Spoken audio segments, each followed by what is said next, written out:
بیا این صفا.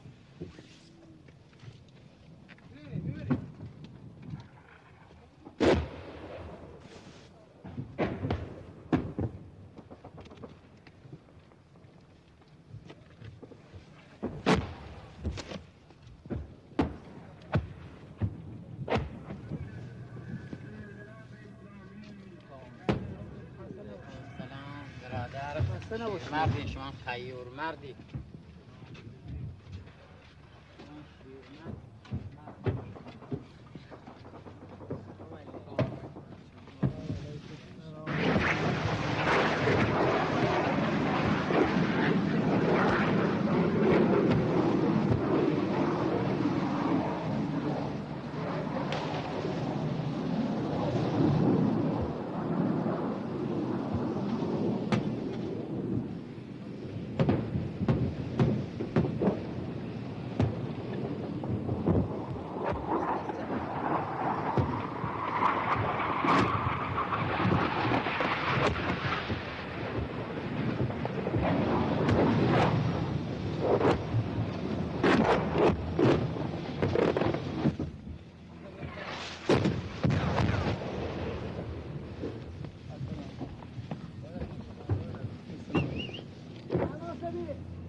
کجا اعزام شدی شما؟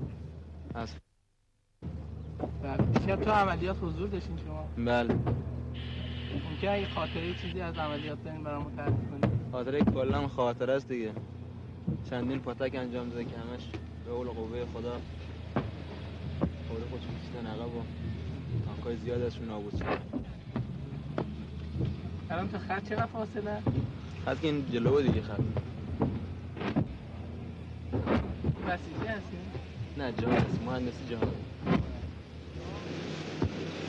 کارشناس‌های نظامی غرب در توصیف قدرت مهندسی رزمی ما گفته بودند که اگر سپاهیان اسلام 12 ساعت در منطقه دوام بیاورند دیگر تسخیر آن محال است و این حقیقتی است.